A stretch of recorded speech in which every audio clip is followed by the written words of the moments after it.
राधा स्वामी। परम पुरुष पूर्ण धनी राधा स्वामी नाम, तिनकी चरण पदम पर कोट कोट प्रणाम। राधा स्वामी दयाल की दया, राधा स्वामी सहाय। राधा स्वामी। करम बिनती गौ कर जोरे, अर्ज सुना राधा स्वामी मोरी। सतपुरुष तुम सतगुरु दाता, सब जीवन के पिता और माता। दया धार अपना कर लीजिए, काल जाल से न्यारा कीजिए। सतयुग त्रेता द्वापर बीता, काहुन जाने शब्द की रीता। कल युग में स्वामी दया विचारी, पर घट करके शब्द पुकारी। जीव काज स्वामी जग में आई, भव सागर से पार लगाए।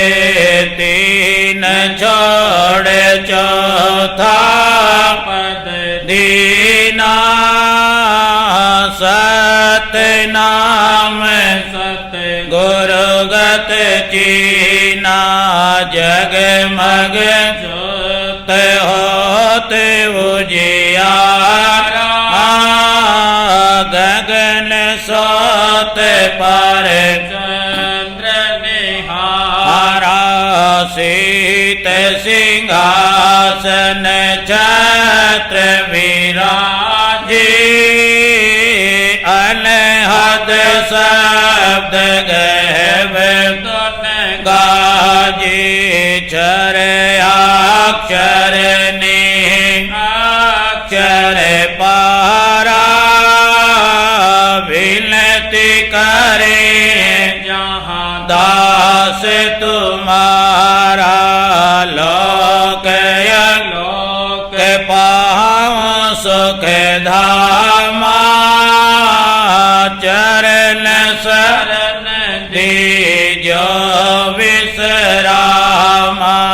लोक लोक पाँव सुख धामा, चरण शरण दीजो विश्रामा।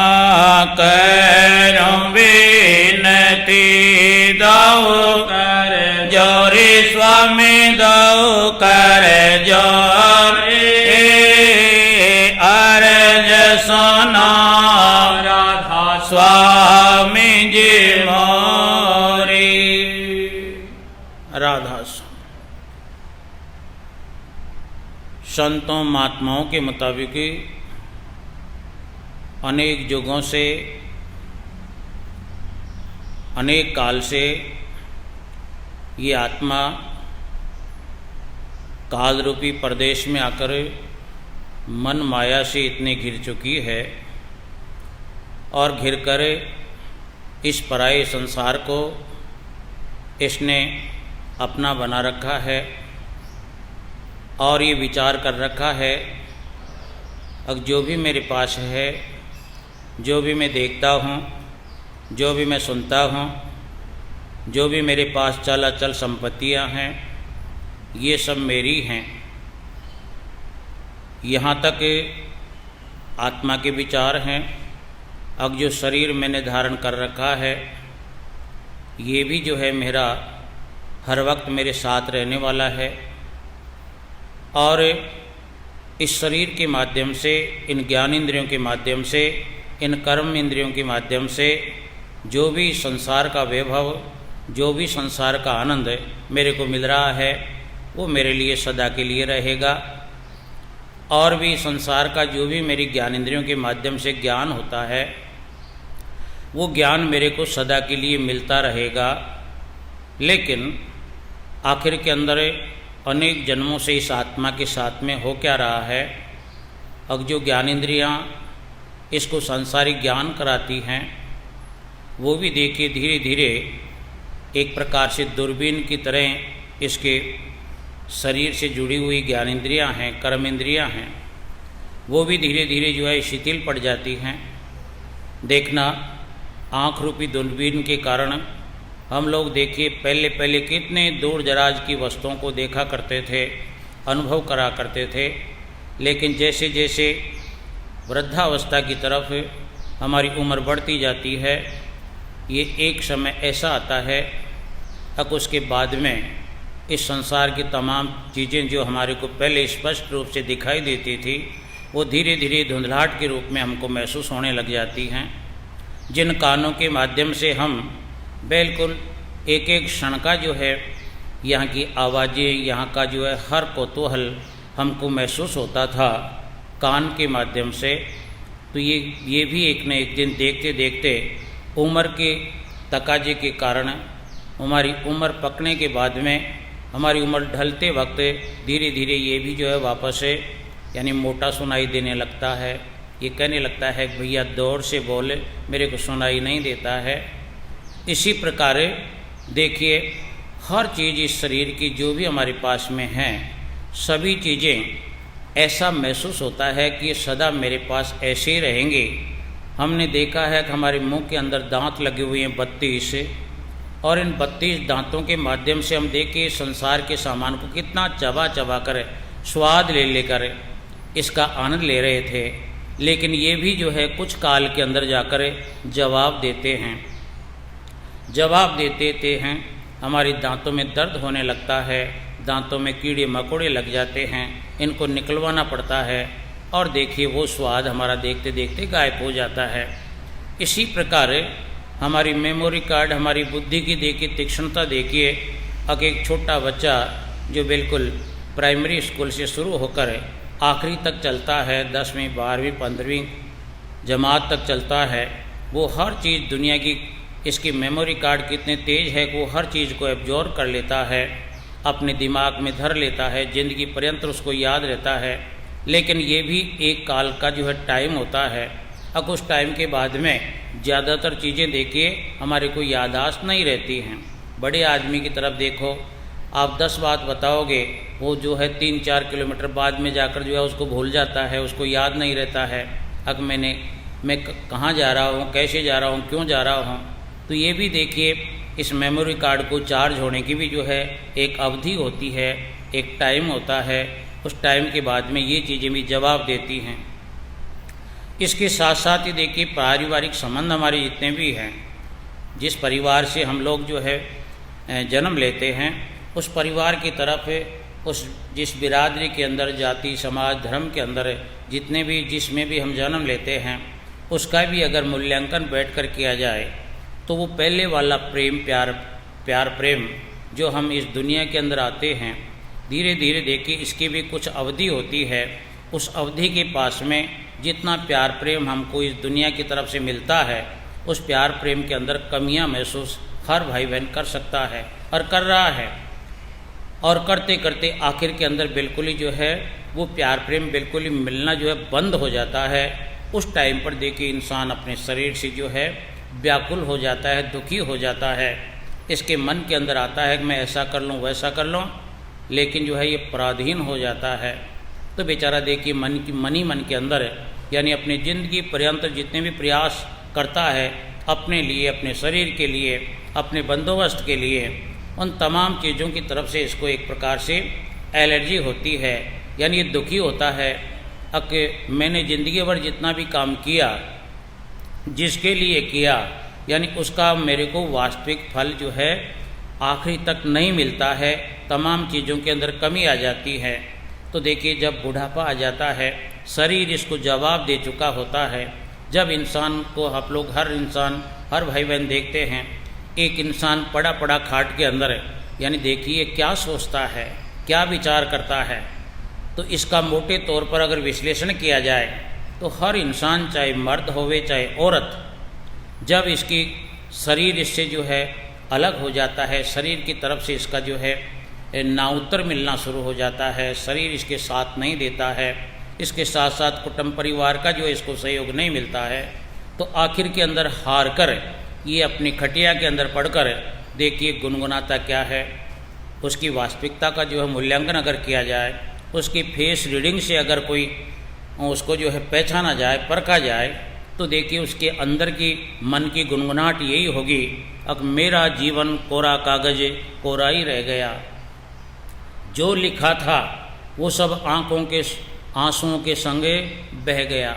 यानी ये जो है आप लोग किसी बुजुर्ग आदमी से खटिया के अंदर पड़े हुए इंसान की जो है यानी फेस रीडिंग से आप लोग उसके मन की जो है ये फरियाद सुन सकते हो। अगर थोड़ा आप दिमाग लगाओगे, थोड़ा बैठकर उसके मन की स्थिति के अवलोकन करोगे तो वो पछताता है, अब मैंने ज़िंदगी भर जिस शरीर के लिए देखे कितनों से मैंने झगड़ा मोल लिया, कितनों को मैंने जो है पराया समझा, कितनों को मैंने दुश्मन बनाया, अपने स्वार्थ की खातिर मैंने पता नहीं कितनों को जो है मैंने दुख दिया। अब मैं जो है स्वस्थ रहूँगा, मेरा शरीर मजबूत रहेगा, फौलादी रहेगा, और इसके साथ साथ मेरा परिवार ही जो है फलेगा फूलेगा और दुनिया जाओ भाड़ में।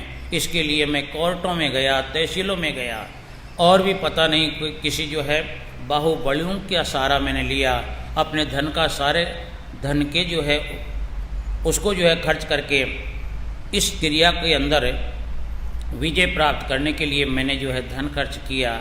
लेकिन आखिरी के अंदर जब वो टाइम आ जाता है तो बस सिवाय जो है उस गुनगुनाहट के अलावा इसके पास कुछ नहीं बचता है। तो कहने का मतलब है, अब देखिए संतों महात्माओं के मुताबिक ये हादसा कोई इस बार ही जो है इस आत्मा के सामने नहीं है, ये हादसा अनेक जन्मों से, यानी इसकी कोई जो है गिनती नहीं है। अब ये 5 साल से हो रहा है, 10 साल से हो रहा है, एक जन्म से हो रहा है, अनादि काल से इस आत्मा के साथ में यही हो रहा है। अब कि ये मानव के चोले के अंदर है, लेकिन संत महात्माओं के मुताबिक देखिए इसके और भी जितने भी 184 जीवाजोन के जितने भी चोले हैं उन सब के अंदर करीब यही हालात हर चोले के अंदर जो है बनते चले आते हैं। और आखिर के अंदर ये संसार बिल्कुल इसकी तरफ से जो है बिल्कुल किवाड़ बंद कर लेता है, आंखें बंद कर लेता है, यानी आत्मा देखिए शरीर से अलहदा हो जाती है। अब आत्मा अलहदा होने का कारण यही है, अब देखिए जब कोई भी इंसान किसी इंसान का कहना नहीं मानता है तो आखिर के अंदर देखिए वो इंसान अपने घर को त्याग देता है कि यार मैं तेरे साथ नहीं रहूँगा। ठीक इसी प्रकार ये शरीर भी जब वास्तविक जो है इस आत्मा का कहना, मन का कहना जब नहीं मानता है तो ये आत्मा बेचारी जो है, जो मन को भी जो है शक्ति दे रही है, शरीर और इसी शक्ति को काम में लेकर मन जो है इस शरीर को जो है चारों तरफ हिलाता डुलाता है, इसे तमाम काम करवाता है, तो ये आत्मा इससे जो है यानी दुखी होकर फिर जो है इससे अलग हो जाती है, जिसको हम मृत्यु कहते हैं।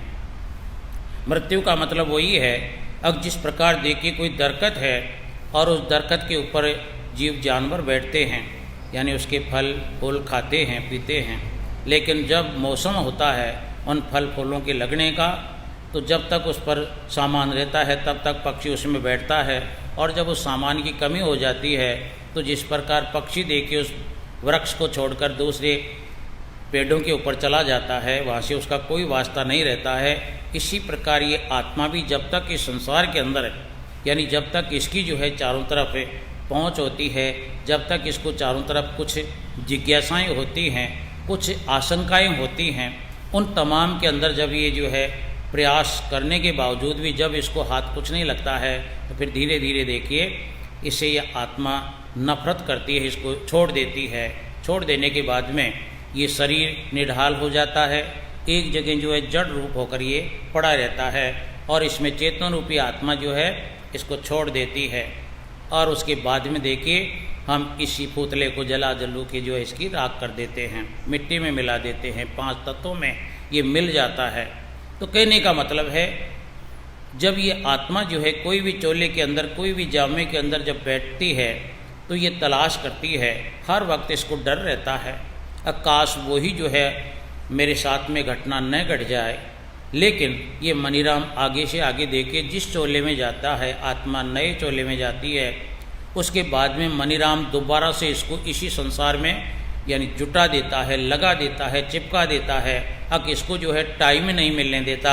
अक ये बैठ कर सोचे, अक मैं देखिए इस भरमेले संसार से, इस जो है धोखे रूपी संसार की जगह को त्याग कर कैसे जो है आज़ादी प्राप्त करूं। ये मनीराम देखिए 1 सेकंड का इसको जो है टाइम नहीं देता है।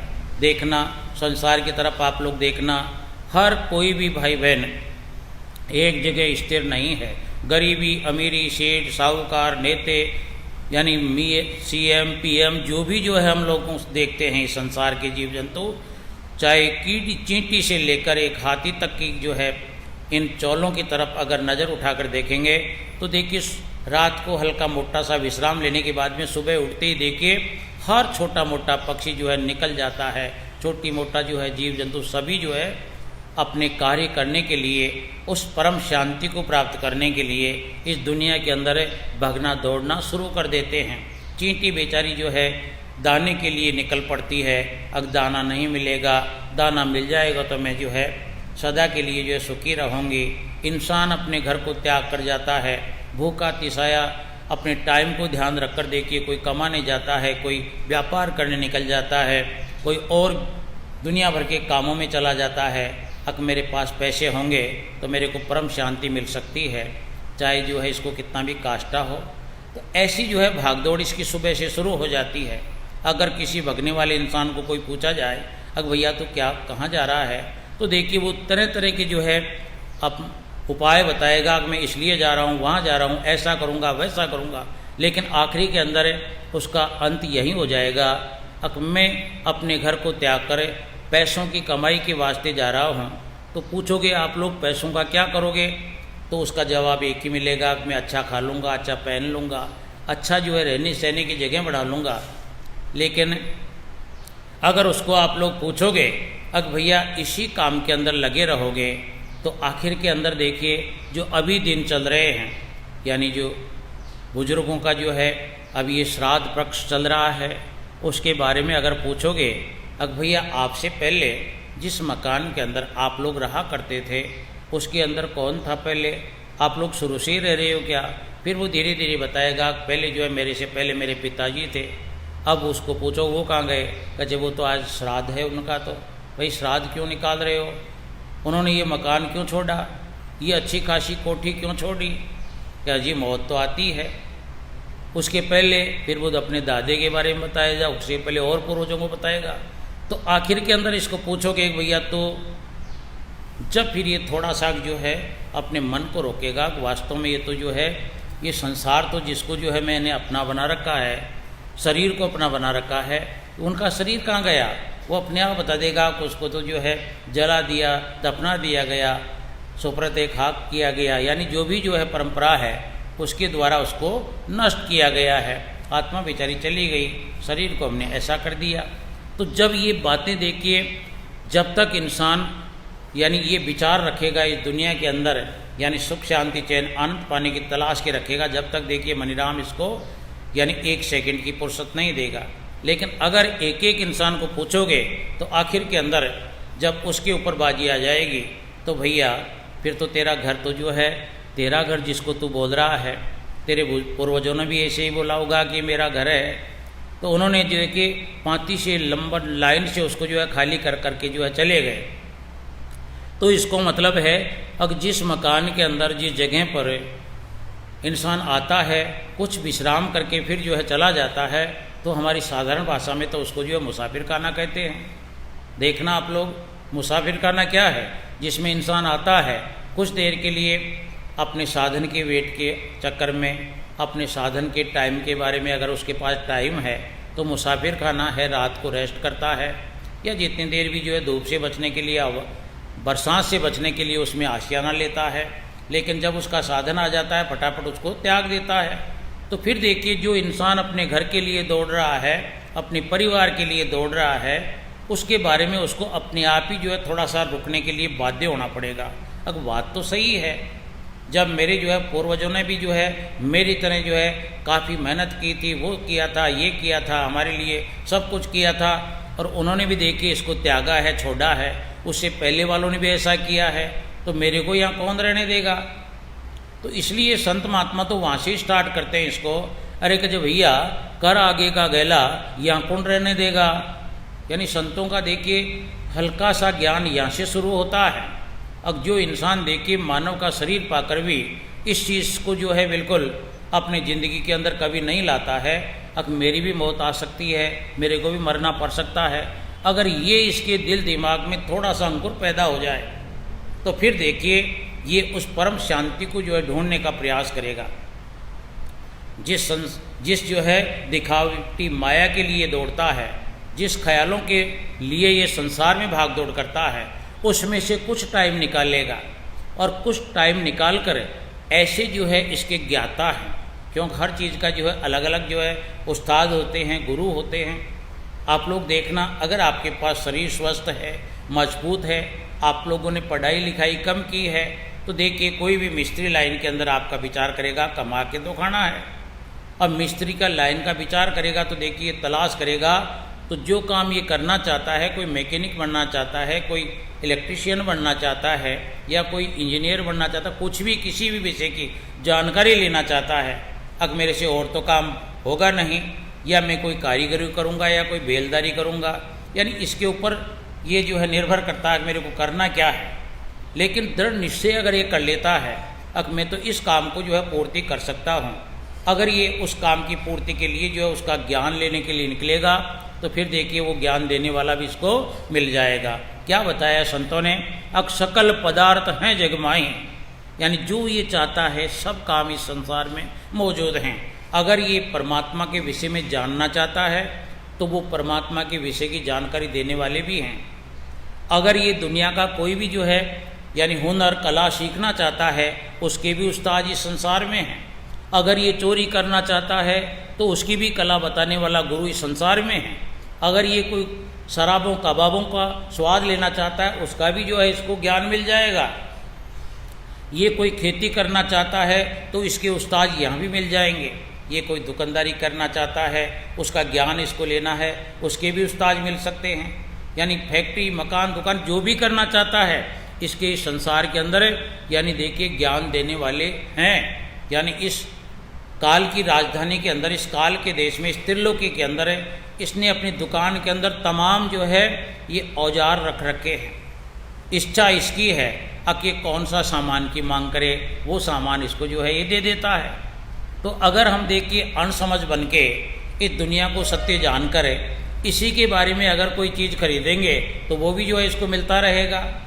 लेकिन इसके ऊपर निर्भर करता है अब मैं जिस सामान को मांग रहा हूँ, जिस सामान को कई जन्मों से खरीदता रहा हूँ, और वो तमाम सामान दे के मेरे को कुछ दिनों के लिए देता है, उसके बाद में उस सामान को वापस ये अपने पास वापस जमा कर लेता है, यानी मेरे को जो है फ्री कर देता है, मेरा उसमें कोई जो है लेना देना नहीं रहता है। तो ये तो इसके ऊपर निर्भर करता है अब मैं जो है क्षणिक सामान को खरीदूँ या जो है कोई ऐसा सामान खरीदूँ। अब देखिए जो दादा जो है उसको जो है खरीदे और पोता बरते, यानी सामान ये लेना है। अब ये नहीं है कि मैंने बाज़ार से ख़रीदा और रास्ते के अंदर ही वो सामान टूट गया, चलो पैसे भी खर्च हो गए और हमारे पास सामान भी नहीं आया। तो देखिए दुनिया का सामान जो लश्कर हमको दिख रहा है संसार में, ये तो एक ऐसा टूटने फूटने वाला सामान है। अब ये जो है ज़्यादा ठहराव नहीं है। अब आम जीव की तरफ, आम इंसान की तरफ अगर नज़र उठाकर देखोगे तो हर इंसान देखिए यही तो सामान खरीद रहा है, यही तो सामान खरीद रहा है। हमारे जितने भी स्वार्थ की भावना हो, ये भी जो है वही टूटने वाला है। देखिए कैसे टूटने वाला है।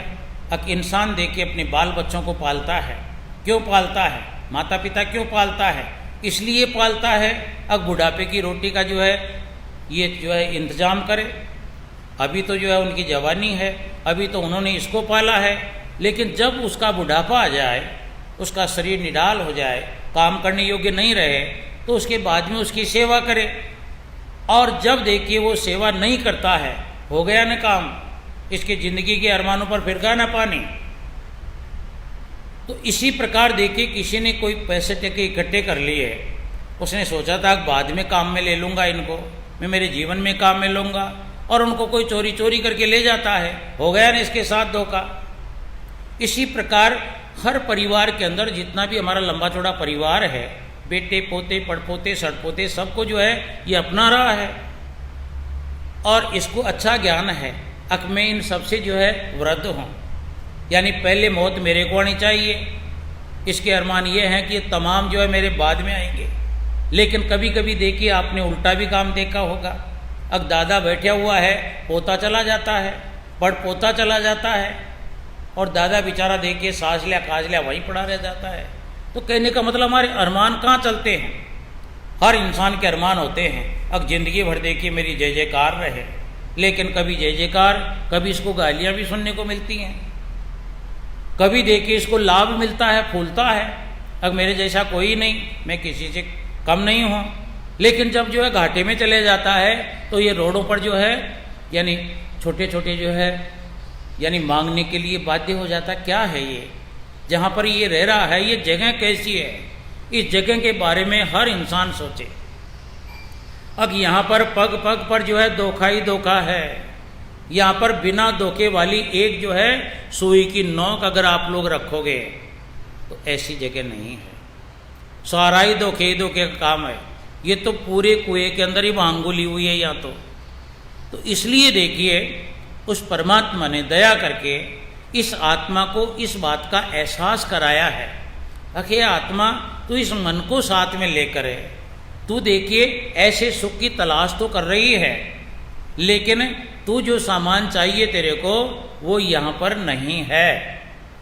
इसलिए तेरे को क्या करना पड़ेगा?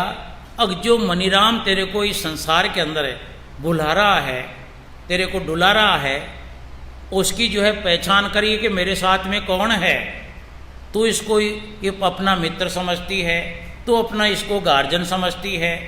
अब मेरा जो कुछ है ये करता है, सही काम करेगा, मेरे को कभी जो है धोखे में नहीं डालेगा।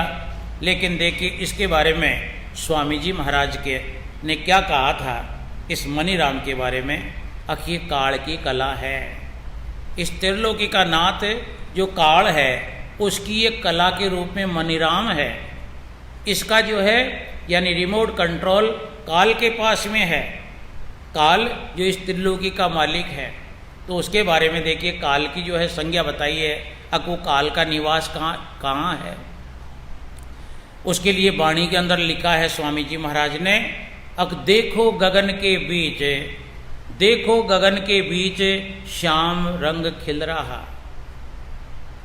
यानी देखिए श्याम रंग गगन के बीच में, यानी त्रिलोकी जहाँ पर काल की राजधानी का जो है यानी राजधानी है, यहाँ इसकी बैठक है, वहाँ पर देखिए काल यानी बिल्कुल जो है हल्के से जो है लाल रंग काले रंग के अंदर लाइट जलाकर बैठा हुआ उसका जो है वहाँ पर उसका ऑफिस है। और यहाँ बैठकर क्या कर रहा है वो? अपने रिमोट कंट्रोल से देखो गगन के बीच श्याम कंज खिल रहा। बड़े बड़े ऋषि मुनियों को जो है यानी देखिए ऐसा घुमा रखा इसने, यानी बड़े बड़े ऋषि मुनियों को सबको देखिए जाना चाहते हैं उस देश में, लेकिन बेचारों को इसी अपने देश के अंदर ऐसा भटकाता है, ऐसा झटके लगाता है। अब देखिए वो बेचारे यहाँ की यहीं रह जाते हैं। श्रृंगी ऋषि जिसने ये प्रण किया था, अब मैं देखिए इस काल की राजधानी में नहीं रहना चाहता, वो जंगल में चला जाता है। लेकिन इस काल ने उसको भी जो है बुलाया।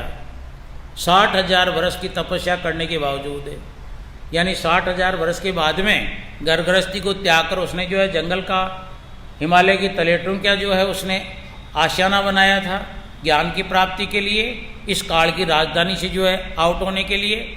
लेकिन देखिए काल ने वहाँ जाकर भी जो है इसका पीछा किया।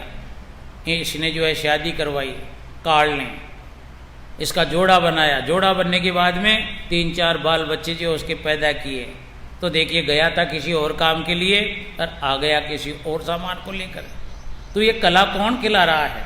ये कला है उस काल की।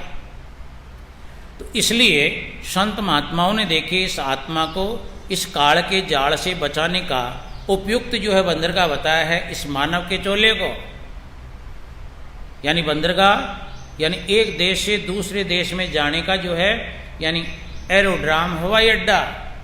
तो इस लक 84 जीवाजोन के अंदर यानी दीगर चोलों के अंदर ये आत्मा जो है ऐसे देशों की विदेशों की यात्रा नहीं कर सकती जो मानव के चोले में कर सकती है। तो वो देखिए ये मानव के चोले को संतों ने अपने धर्मशास्त्रों में बताया है अब बड़े भाग मानस तन पावा, यानी ये मानव का चोला बड़े भाग से मिला है। क्यों? अब इस चोले के द्वारा ये आत्मा यानी विदेशों की यात्रा कर सकती है, यानी सतदेश की यात्रा कर सकती है, अपने देश में जा सकती है। लेकिन कब जाएगी?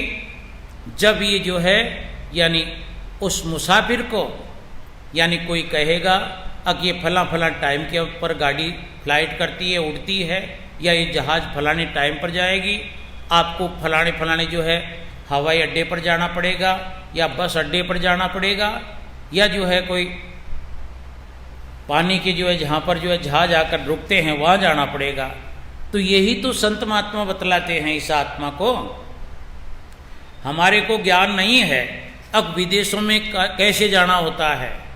हमारे देश को छोड़कर यानी दूसरे देशों में हमारे घर से हमारे को बड़ी बड़ी सिटियों में कैसे जाना है हमारे को ज्ञान नहीं है। लेकिन कोई भी ज्ञानी बताता है कि आपको जयपुर जाना है तो सबसे पहले आपको बस पर सवार होना है। अब ये बस कहीं रास्ते में नहीं रुकती है, ये तो अपने जो है इनके स्टैंड बना रखे हैं। जैसे कोई भी जो है छोटा मोटा स्टैंड ले लो, कोई रामकुई बोल दो, कोई जैतपुरा बोल दो, कोई राजास बोल दो, वहाँ पर बस रुकने का अड्डा है। तो कोई भी देखिए जयपुर जाना चाहता है उस स्टैंड पर उसको पहुँचना पड़ता है। यानी वो साधन अपनी जगह जो है जारी है, केवल उसमें बैठने वाले को तैयार होकर यानी उस साधन का इंतजार करना है। वो साधन इसका इंतजार नहीं करेगा, इसको पहले स्टैंड पर पहुंचकर इंतजार करना पड़ेगा और जब वो साधन आ जाए उस पर सवार होना पड़ेगा। यही तो तरीका है। देखिए हवाई जहाज जयपुर से उड़कर यानी दुबई जाती है, उसका टाइम है, तो जाने वाले इंसानों से पूछना, वो बताएंगे अब फला फला टाइम पर जो है फ्लाइट उड़ेगी, उससे पहले आधा घंटे पहले हमको जयपुर हवाई अड्डे पर पहुंचना पड़ता है। उसके बाद में देखिए वहाँ पर अपने आप गाड़ी आ जाती है, उस पर सवार होकर जो हम विदेश में चले जाते हैं। तो संत महात्मा देखिए इस आत्मा को इस मानव के चोले के अंदर आकर सत्संगों के माध्यम से यही तो बात बता रहे हैं। समझिए, संत महात्माओं की बात समझिए, आध्यात्मिक संत महात्माओं की बात समझिए। अब इस मानव के चोले के अंदर देखिए इस आत्मा को अपने देश में जाने का जो है वो बंदरगाह इसको मिला हुआ है, बंदरगाह मिला हुआ है। और वो बंदरगाह बताया है हर संत महात्माओं ने। किसी भी संत महात्मा ने देखिए यानी उसको आउटसाइड में नहीं बताया है, हर संत महात्मा बताया है इस मानव के चोले के माध्यम से ये आत्मा यानी दोनों आंखों के बीच में इसको जो है विदेश में ले जाने का साधन खड़ा है। जिस प्रकार हवाई अड्डे पर जो है हवाई जहाज खड़ा रहता है और वहाँ जो है विदेशों में जाने वाला इंसान अपने सामान का बिस्तर बांधकर वहाँ पहुँच जाता है, अपने आप जो उसमें सवार होना पड़ता है। इसलिए हर संत महात्मा, आध्यात्मिक संत महात्मा देखिए बताता है दोनों आंखों के बीच के अंदर यानी वो हवाई अड्डा है जिस पर इस आत्मा को सवार होना है। लेकिन सवार होने से पहले जिस प्रकार एक जो है मुसाफिर अपने सामान को जो है थैले को हाथ में लेता है, यानी किसी भी सामान को पीछे नहीं छोड़ता है। अगर सामान को इकट्ठा करने में रह गया तो वो तो साधन तो निकल जाएगा, इसलिए वो देखिए टाइम रहते हुए अपने तमाम सामान को इकट्ठा कर लेता है जो इसके दैनिक उपयोग में आने वाला है। इसी प्रकार संतों ने सत्संग के माध्यम से भी बताया है। अब इस हवाई अड्डे पर आकर दोनों आंखों के बीच में आपको एकाग्रता लानी है। एकाग्रता लाने के लिए आपको इस संसार को भूलना पड़ेगा। आपके जरूरी कामों से आपके ख्यालों को निकालना ही निकालना पड़ेगा। अगर आप लोग देखना सुबह शाम भजन ध्यान की सुमरन की जो व्यवस्था संतों ने बता रखी है उसके अंदर आपका दीदा आपका मन कब लगेगा? जब आप इस संसारिक कामों को बिल्कुल भूलोगे। अगर आपने जो है संसारिक बातों को याद करते हुए अगर सुमिरन के अंदर बैठकर जो है अपने शरीर को इकट्ठा किया है तो आपसे भजन नहीं बनेगा, आप सुमिरन नहीं कर सकते। उसी काम को पूरा करने, आधा करने, उसके बारे में जो है आपके दिल में रील शुरू हो जाएगी, एक कैसेट शुरू हो जाएगी। इसलिए इन तमाम सामानों को इकट्ठा करना है, यानी ख्याल रूपी सामान, इसको अपने को थैले के अंदर बोरी बिस्तर के रूप में यानी देखिए निकालना है, साथ लेना है। साथ ले लेंगे, पीछे की चिंता छोड़नी है। जब जाकर देखिए इस स्टैंड पर हम आएंगे। अब इस स्टैंड पर आने के बाद में देखिए अब विदेश में जाने वाली वो जहाज़ कैसी है, उसके बारे में संतों ने साफ कहा है। अब वो शब्द रूपी जहाज है, यानी यहाँ पर आवाज़ हो रही है उस परमात्मा धुर देश की जो है, यहाँ पर जो है आवाज़ के तुल्य जो है वो परमात्मा जो है इंतजार कर रहा है इस शब्द रूपी आत्मा का। तो आत्मा और परमात्मा का एक ही स्वरूप है, यानी परमात्मा भी शब्द रूप है और आत्मा भी शब्द रूप है, जो यहाँ बैठकर इस शरीर को जो है यानी इसमें तरंगें छोड़ रही है, वाइब्रेशन छोड़ रही है। तो इसको जो है तमाम को इकट्ठी करने के बाद में ये आत्मा उस पर सवार होकर जा सकती है। तो संतों ने देखिए हर सत्संग के अंदर यही दबाव लगाया है, यानी सत्संग का प्रयोजन यही है। आप देखिए क्या करना है, अपने ख्यालों को इकट्ठा करने के लिए थोड़ा बल लो, थोड़ी ताकत लो, और वो बल होता है ज्ञान। वो बल होता है ज्ञान जो हमको संत महात्माओं के सत्संग के माध्यम से मिलता है। और वो ज्ञान क्या है? कि दुनिया की हर वस्तु को जो है आप गहराई से परखो, इसकी औकात को परखो। अब ये जो है यानी आपका छलावा कर रहे हैं या कोई ओरिजिनल चीज़ है। ओरिजिनल चीज़ हो तो संतों को भी बताओ, फलानी चीज़ जो है यहाँ पर स्थायी ओरिजिनल है, वो अमिट है, वो बिना जो है अजर अमर है। संतों को बताओ, आप दुनिया में तलाश करो, अगर नहीं है तो संत महात्मा जो बात बता रहे हैं उसकी बातों के ऊपर आना पड़ेगा आपको। तो कहने का मतलब है अब झूठी चीज़ों को परखने के लिए एक जो है परखी है सत महात्माओं का सत्संग। जिस प्रकार किसी बोरी के अंदर कोई अनाज भरा पड़ा है, किसी प्रकार का जिन्स भरा पड़ा है, बाहर से हमको जो है भरा कट्टा नजर आ रहा है, लेकिन अंदर क्या है हमको क्या मालूम पड़ेगा। इसलिए देखिए परखी हुआ करती है, यानी इतनी सी परखी जिसको जो है बोरी के अंदर चुभोते हैं, उसके अंदर उसके दाने कुछ मिलकर आ जाते हैं। हमको मालूम पड़ता है इसमें जो है सरसों है, जो है चना है, या जो है गुआर है या बाजरा है। तो इसी प्रकार सत्संग एक प्रकार से परखी है। अब इस परखी से हमको क्या करना है? पहले परखी अपने शरीर के अंदर लगाइए, आपको मालूम पड़ेगा अब ये स्थायी है कि अस्थायी है। तो आपको साफ क्लियर हो जाएगा अब ये जो है फौलादी नहीं है, ये तो जो है 5 तत्व जो है मिल रहे हैं, इनके अंदर आत्मा रूपी जो है यानी चाशनी है, जिसके कारण ये शरीर जो है जुड़ा हुआ है, ये 5 तत्व जुड़े हुए हैं। अगर ये चाशनी यहाँ से निकल जाती है तो फिर ये अपने आप ही बिखर जाएगा। तो ये शरीर जो है स्थायी नहीं है। इसलिए इसी प्रक्रिया के माध्यम से आप लोग देखिए सबको परखो, अपने माता पिता को परखिए, अपने जो है जोड़े को परखिए, अपने बाल बच्चों को भी परखिए, और अपने जो है अड़ोस पड़ोस को भी परखिए। आपके साथ में कितना जो उनका लगाव है। आप लोग अपने प्यारे प्रियों को भी परखिए। आप लोग इस काम को परखोगे तो आपके सामने जो है संत महात्माओं का मूल संदेश जो है अपने आप मालूम पड़ेगा। संत महात्मा ये दोषारोपण नहीं कर रहे हैं अब तो इस संसार को त्याग, नहीं नहीं नहीं नहीं, यानी ये स्वयं तेरे को परखी देंगे। अब बेटा ले जा इस परखी को, इस ज्ञान के माध्यम से इस संसार को परख।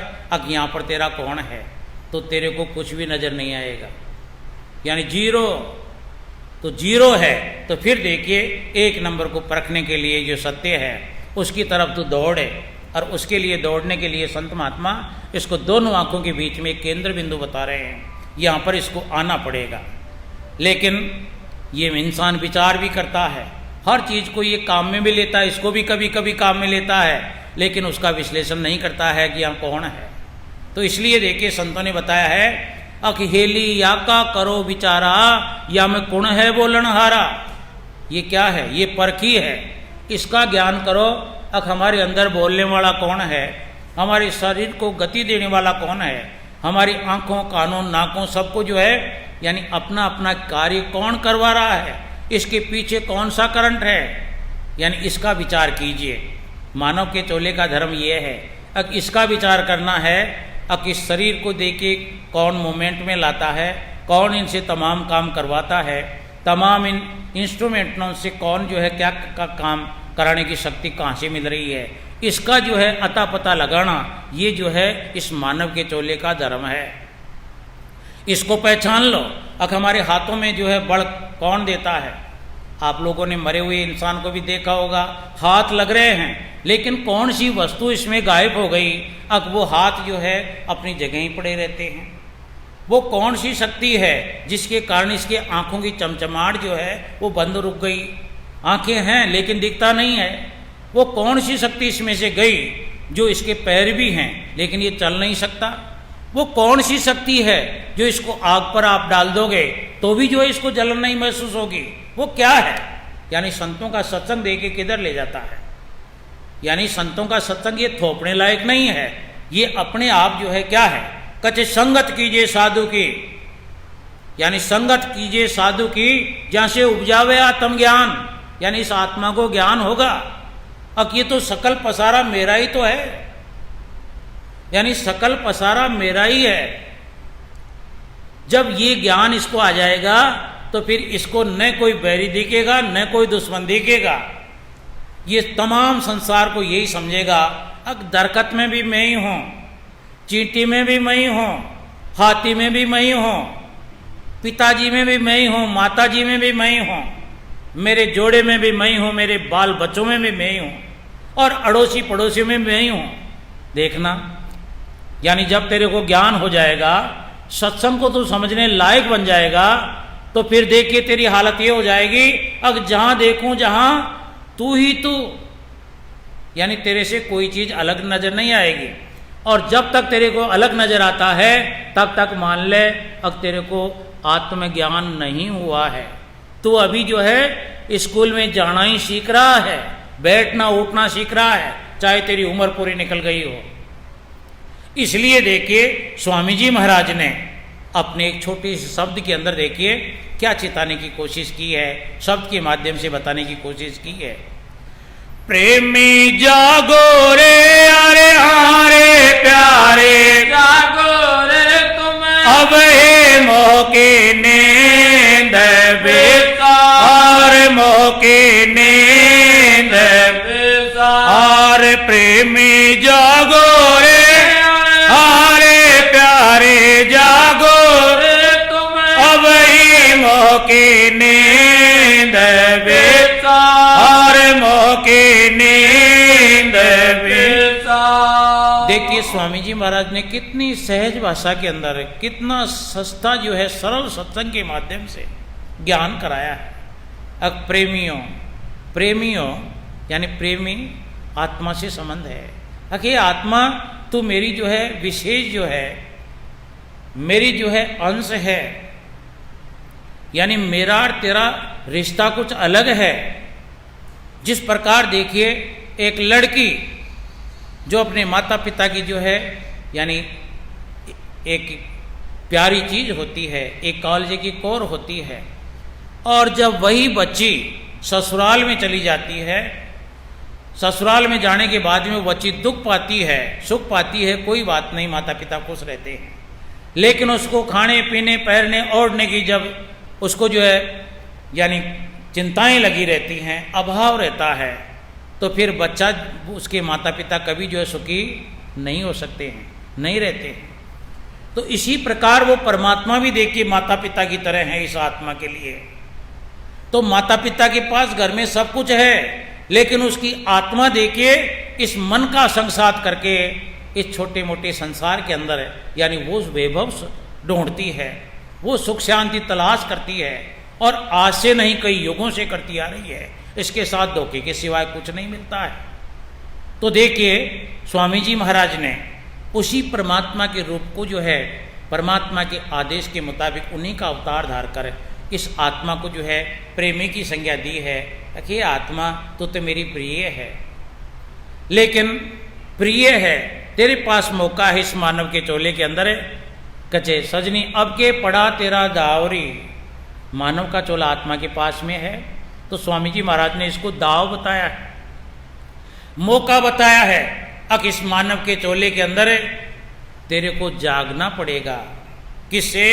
मोह की नींद व सार है, यानी ये संसार जो तू दिखता है, तू देखती है, ये तो छलावा है। ये तेरे साथ में जो है एक तरह से कपटाई हो रही है, तेरे को धोखा देने वाला सामान है। तो इसलिए तू देखिए मेरी तलाश के अंदर लगे, मेरे ज्ञान के अंदर देखिए, ज्ञान के प्रकाश में चलने का रास्ता ढूंढे, जिसके माध्यम से तू जो है मेरे देश तक आ सके। तो ये काम तेरे को जब आएगा, दुनिया की औकात तेरे समझ में आ जाएगी, उसके बाद में मैं तेरे को याद आ सकता हूँ। यानी गर्गरस्ती से तू हटकर मेरी तरफ तवज्जो करेगी, जब जाकर देखिए यानी मैं तेरी हिफाजत कर सकता हूँ, मैं तेरी सहायता कर सकता हूँ।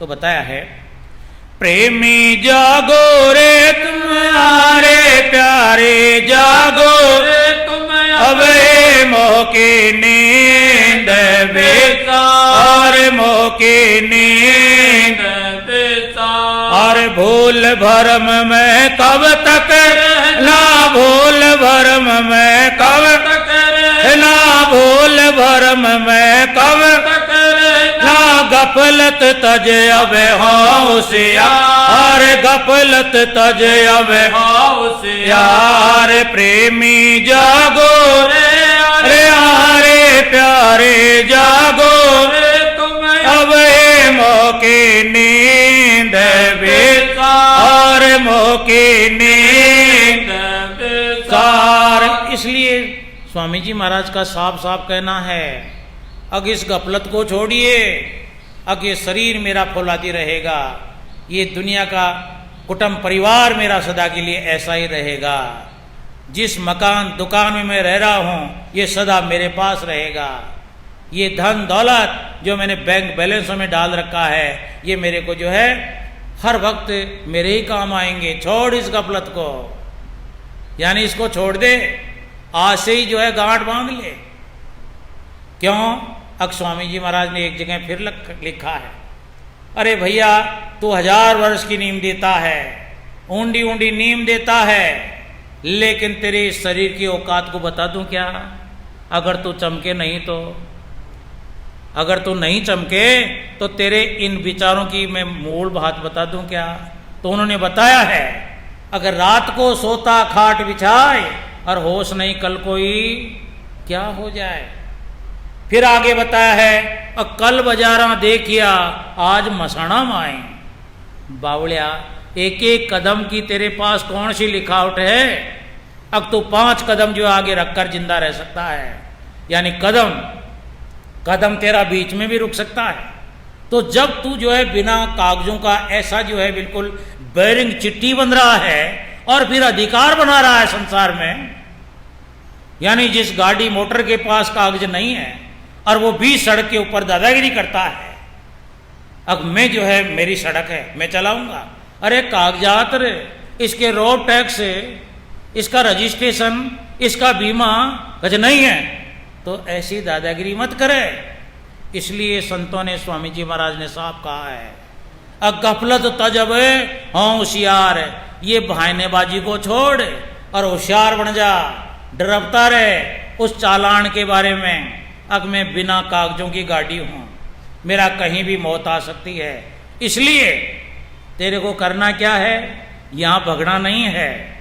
कचे जो कुछ बने सो अभी बना लियो, जो कुछ बने सो अभी बना लियो, फिर का कुछ न भरोसा करना। यानी भजन सुमिरन ध्यान, उस अपने घर की याद, अब उस अपने देश की जो है पहुंच, ये इस मानव के चोले में अभी से जो है रास्ता बना लो। और ये रास्ता हम तभी बनाएंगे अब अपने अंदर से गफलत निकालेंगे। तो बताया क्या है देखना, गुरु सत्संग से नाता जोड़ो, गुरु सत्संग से नातो जोड़ो, गुरु सत्संग से नातो जोड़ो, बिरे अनुराग समार, बिरे अनुराग समार, प्रेमी जाइयो रे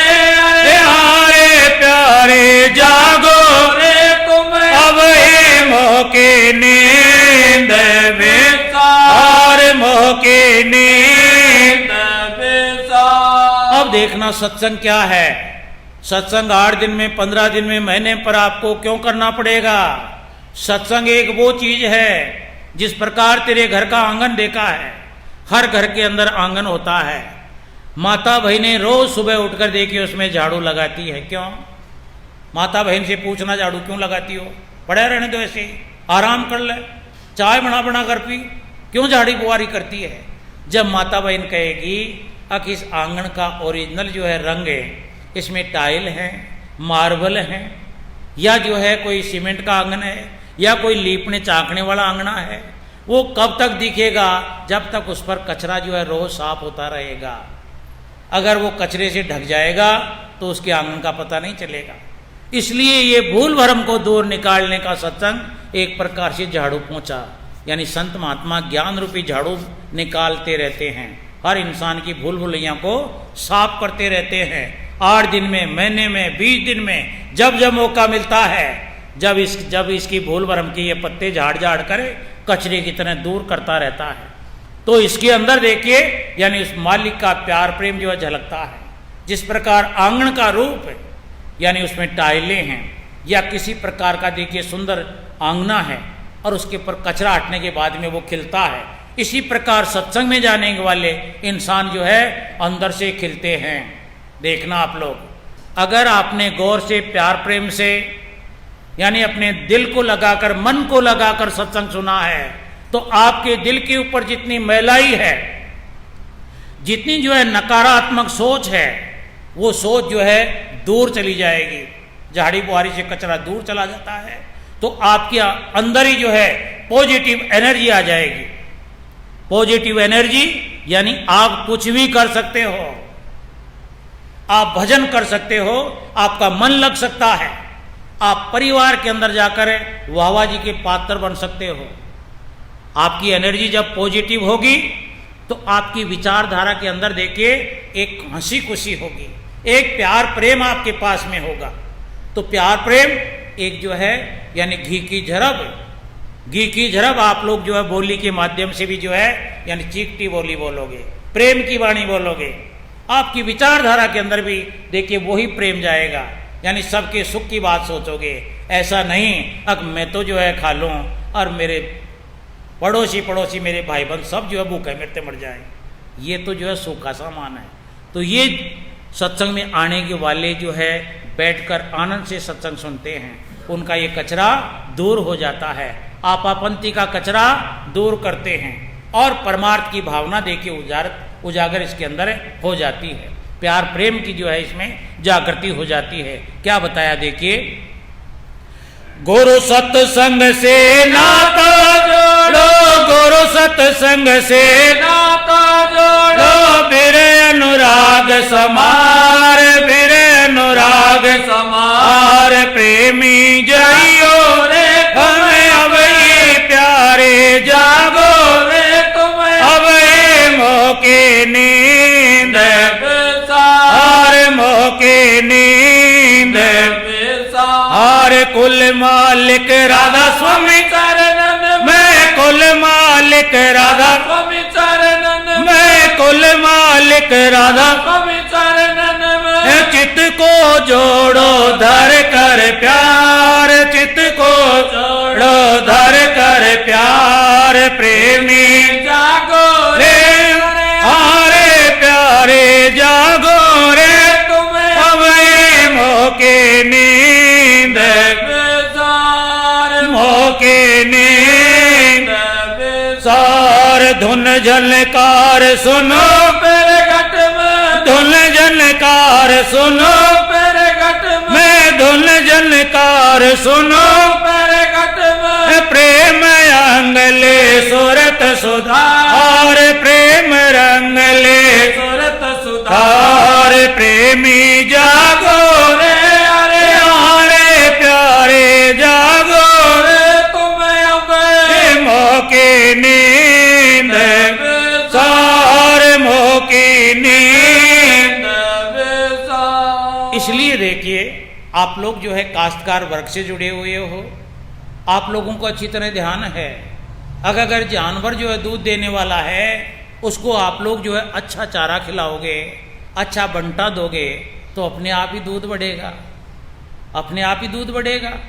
ठीक है, ये तो हम जानते हैं। तो इसी प्रकार है, अगर आपको जो है प्यार प्रेम की प्राप्ति करनी है, आपके अंग अंग के अंदर जो है प्यार प्रेम का जो है मिठास अगर घोलना है, तो सत्संग से नाता जोड़ लीजिए। यानी उसका उपाय है सत्संग से नाता जोड़ लीजिए। आप लोग यज्ञ करने से प्रेम की प्राप्ति नहीं कर सकते। आप लोग जो है 9 दिन के नौरते करके आप लोग जो है प्रेम को प्राप्त नहीं कर सकते। आप लोग सुबह शाम जो है 2 टाइम किसी के ऊपर जो है भक्ति आराधना करने से प्यार प्रेम का जो है वो अनमोल खजाना अपने पास नहीं रख सकते।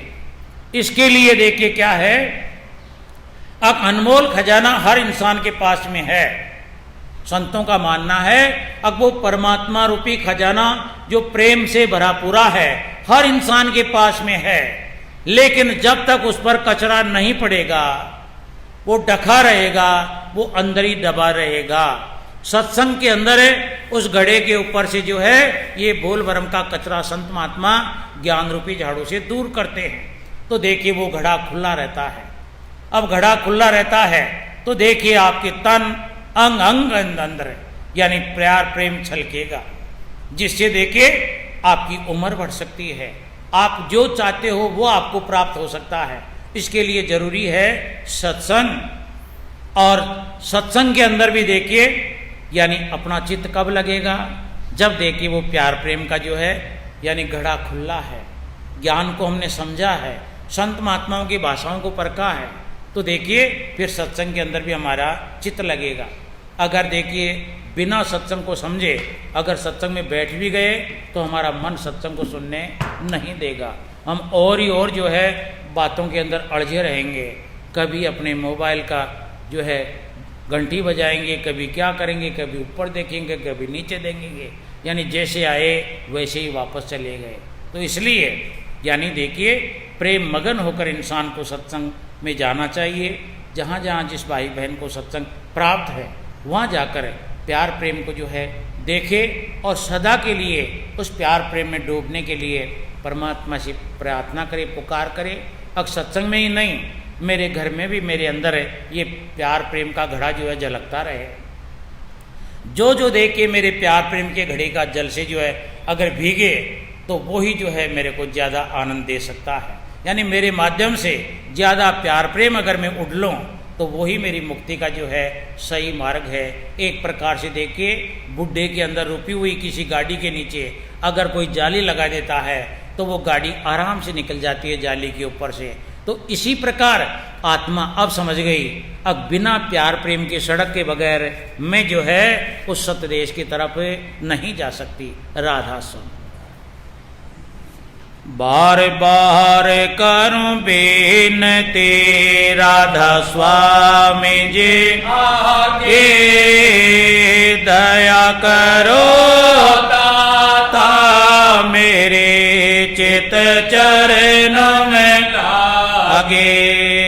जन्म जन्म रहे बोल मैं नहीं पाया काल करम के जाल में रही पोगत खेदा।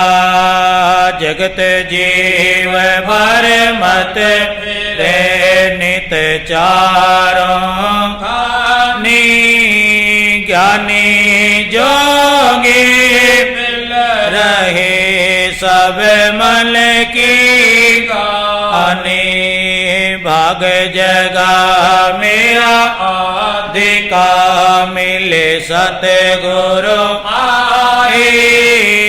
राधा स्वामी धाम का मोहे जनाई। ऊंचे से ऊंचा देश है वहाँ अधर ठिकाने। बिना संत पावे नहीं श्रुत शब्द साने। राधा राधा स्वामी नाम की मोहि महिमा सुनाई, प्रिय अनुराग आए के घर पहुँचो पाई, साध संग कर सहारे रस मल पियाया गाई, प्रेम लगा गुरु चरण में मन शांति आई, तड़प उठे बेकल कैसे पिया घर जाए, दर्शन रस नित लहों गए मन तिर आई, सुरत चढ़े आकाश में करे सब विलासा, धाम धाम निर्गत चले पावे निज घर आशा, ये आशा मेरे मन बसे रहे चित उदासा, विनय सुनो कृपा करो तिजो चरण निवासा, तुम बिन कोई समरत नहीं, जैसे मांगो ताना, प्रेम धार वर करो खोलो अमृत खाना, दीन दयाल करो मेरे समरथ स्वामी, शुक्र करो नित रहो नित राधा स्वामी, शुक्र करो आवत रहो नित राधा स्वामी, बार बार करो विनती राधा स्वामी जी आके दया करो ताता मेरे चित चरण